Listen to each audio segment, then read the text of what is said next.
or not to be? That is the question. That's a famous line written by a fellow named Billy Shakespeare. Every time I read media stories about Judge Amy Coney Barrett, I think about that line from literature. I think about the line because the media cannot write a story about Supreme Court nominee Amy Coney Barrett without including the modifier, quote, devout Catholic. Not just Catholic, not spiritual, not authentic. It always has to be, quote, devout Catholic. And almost all the media outlets do it. So to be devout or not, maybe that is the question. Let's get a couple of things out of the way first. Number one, I'm not Catholic, so I don't pretend to know what the phrase devout Catholic means.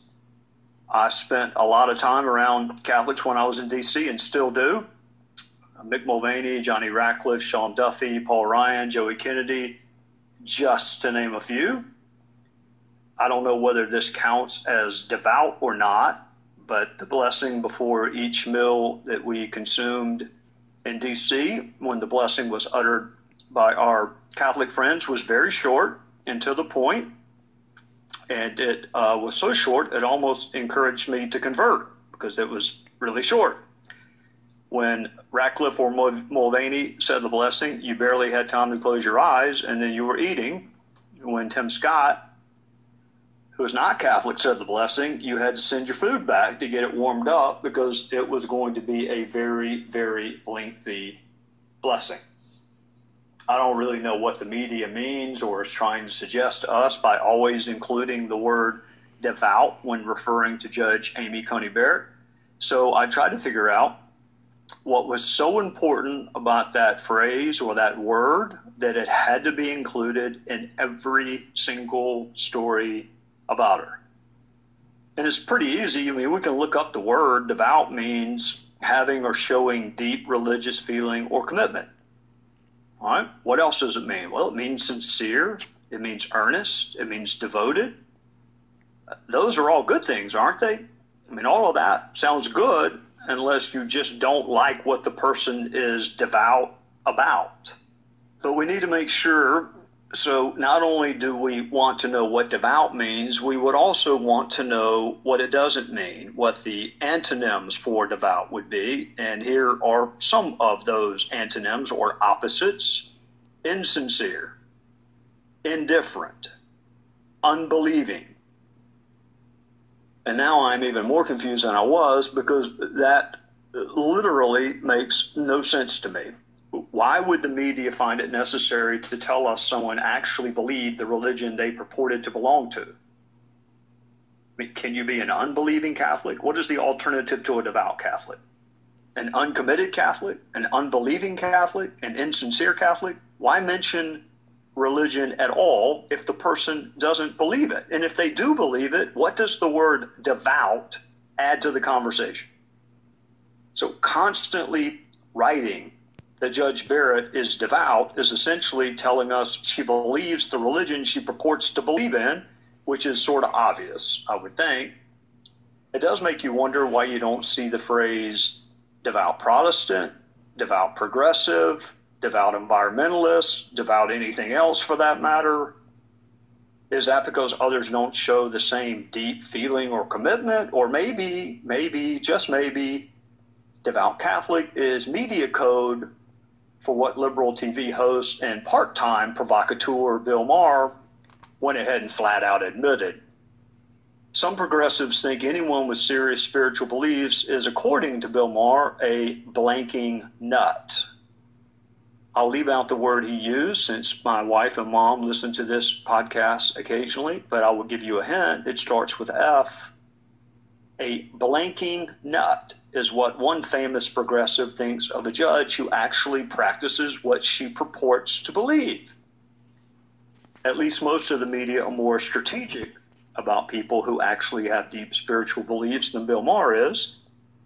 Most of the media don't come right out and say people with deeply held religious beliefs are nuts. Of course, Maher is not the only one on the left to actually say what others want to say. You have the attacks on her children, the attacks on her for adopting children, the attacks on her for adopting children of color. the predictable and tenuous attempts to connect her somehow or another to the Handmaid's Tale, in the pantheon of sorts of hopelessly ridiculous attacks on Judge Barrett, I would have to give the award to the progressive, hang on a second, maybe I should say devoutly progressive author who likened Judge Barrett to a colonizer because she and her husband adopted 2 children from Haiti. Yes, that's the first thing I think of when I see Americans at an orphanage in Haiti trying to give children some shot at a better life. That's the first thing, first word that enters my mind. Colonizer. The media is smarter than most devoutly progressive actors, entertainers, or others simply with access to a Twitter account, so they will not attack her directly. But they will remind you constantly that she is devout. And I will remind you constantly of a few other things. First thing I will remind you of is that Nancy Pelosi is Catholic. So is Joe Biden. So are a half dozen members of the United States Supreme Court, including Catholics on both sides of the jurisprudential spectrum on the court. Now, what is vexing me today is whether or not Nancy Pelosi and Joe Biden and Justice Sonia Sotomayor are devout Catholics, because the media doesn't use that word very much to describe them. Well, let me take that back. Sometimes the media does use that word devout to describe liberals. The media uses the word devout or talks about Pelosi's and Biden's religious beliefs sometimes when they're trying to insulate them from attacks or curry favor with other religious groups. Yes, then we do see that word devout sometimes, but not in a scary way. I decided to take a look and see if anyone in the media considers Nancy Pelosi to be devout too, and when they consider her to be so. And I had to do that because I myself, unfortunately, am not equipped to look within anyone else to see what they really believe. I don't have that gift. I didn't go to journalism school, so I don't have any idea what someone really believes. My only hope is that the folks in the media could possibly tell us whether anyone else other than Judge Barrett was devout or not. And right on cue, the National Catholic Reporter gave Nancy Pelosi the Catholic Newsmaker of the Year award. And guess what? Are you ready? Are you sitting down? They said she was a devout Catholic. And this will surely shock you. The New York Times wrote a fawning piece on Nancy Pelosi. Actually, that probably does not surprise you. But the piece was on what a great devout Catholic she is. Pelosi was even quoted as saying she agreed with the Pope on more issues than those single-minded pro-life people did. So, in her words, she was actually more devout than even devout Catholics. The left-leaning Hill magazine called her a devout Catholic. Even Joe Biden is a devout Catholic. He has to be, because the Lincoln Project, of all groups, told us he is one. The Lincoln Project is a group of self-identified Republicans who cannot seem to find a single solitary Republican that they actually support. So they are probably not devout Republicans, now that I think about it. The Lincoln Project tells us Joe Biden is a devout Catholic. So he must be, right? If a group of, quote, Republicans, close quote, tells us so. And it's not just recovering Republicans like the Lincoln Project who think Joe Biden is a devout Catholic. CNN tells us he is, and so does Politico, and so does the LA Times. So by now, I am as thoroughly confused as only a Protestant could be by this. Amy Coney Barrett is devout when it's bad. Nancy Pelosi is devout when it's good. Joe Biden is devout when it's good. And Mike Pence is devout when it's bad. And stupid me, I thought the word might possibly mean the same thing no matter who it was applied to. Wait right there. We'll have more next.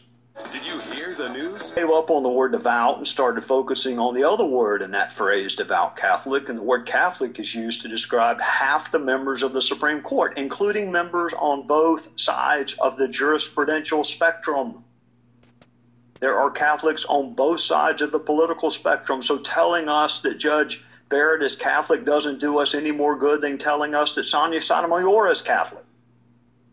If my math is right, and sometimes it is not, but if it is, there have been more than a dozen Supreme Court justices who claim Catholicism as their religious affiliation, including, as I said, a half dozen current members of that court. So there has been a pivot of sorts, at least recently, away from Judge Amy Coney Barrett's religion, because the media is stuck with their glowing assessments of Pelosi and Biden and their devoutness. So now we are seeing a different threat they believe she poses and her religious beliefs pose. And now the most important word is healthcare, that she is somehow a threat to healthcare because of her religious beliefs. And that doesn't make a whole lot of sense to me either, because it was, wait, hang on a second, a Catholic named John Roberts put on the bench by a Republican who cast the deciding vote to uphold Barack Obama and Joe Biden's signature piece of legislation. I mean, that can't be, can it? Because, I mean, what we're constantly told is Republicans are the ones who want to take away your rights. Surely you cannot possibly mean a Republican nominated judge actually put his or her religious views aside and followed some other oath. Surely that can't be what you mean, is it? It would not be the first time a Republican nominated Supreme Court justice surprised us, would it? I'm going to run through the names of some Supreme Court justices from yesteryear, and you see if you can tell me what they may have in common, okay? I'll run through the names, and then you tell me at the end what they may have in common. Justice Blackmun, Justice Berger, Justice Brennan, Justice Stewart, Justice Powell. What in the world do those five have in common, you wonder? Well, all five were put on the court by a Republican president, and all five voted with the majority. In fact, those five alone would have constituted the majority in Roe versus Wade. So the word devout doesn't tell us much. The word Catholic doesn't tell us much. Who puts you on the bench doesn't always tell us much. I can name, and just did, some, a half dozen or more Republican-nominated Supreme Court justices who surprised us with their jurisprudential leanings once they got on the court. Can you name me a single Democrat-nominated Supreme Court justice who surprised you with his or her more conservative jurisprudential leanings? Has Stephen Breyer surprised you with his conservatism? In any opinions? Ruth Bader Ginsburg, did she ever surprise you with her conservative leanings in Supreme Court opinions? Sonia Sotomayor, Elena Kagan? I think what all of this is a proxy for a very different debate. What is the role of religious or spiritual beliefs in politics? We've been told that Vice President Biden held rosary beads and that Nancy Pelosi prays for her enemies. And we've been told that by the media. And to the media, that amount of religion is good. That's good. That's just enough.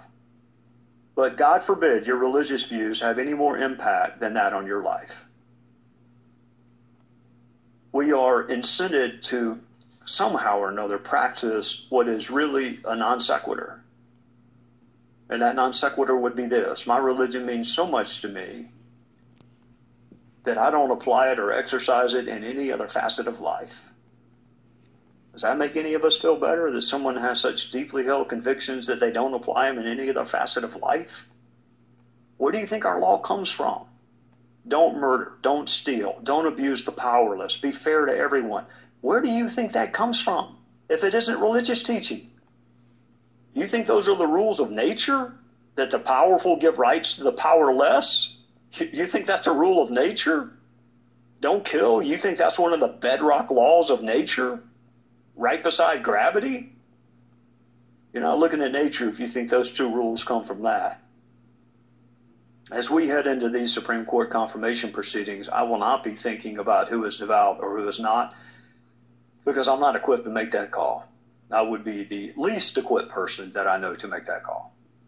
I'm not going to be thinking about religion at all, because that's not something I can see in anyone else. I'm going to be looking for someone who is smart and analytical and fair and humble and trustworthy. The hardest thing for most of us to do is to rule against ourselves. That's the hardest thing for most of us to do, would be to rule against ourselves. Neil Gorsuch, when he was going through the confirmation process, said, "You aren't much of a judge if you don't write opinions reaching a different conclusion than the one you wanted to reach." In other words, if you don't write an opinion and at the end you disagree with what you would have done had you been a legislator, then you aren't much of a judge. I have a friend on the South Carolina Supreme Court who said almost exactly the same thing. And I've watched him do it. I have watched him reach conclusions that he never would have reached had he been in the legislative branch or the executive branch, because he is humble and he knows the role of the judicial branch. And that is the trait that I look for the most. It's rare, but it is an absolute necessity if you want to be a good judge. The humility to uphold an idea you disagree with. The restraint to strike down an idea even if you do agree with it. It's a rare trait, but it is a trait worth looking for and rewarding when you do find it. In fact, it's a trait worth putting on the Supreme Court if you can find it. I'll see you next week.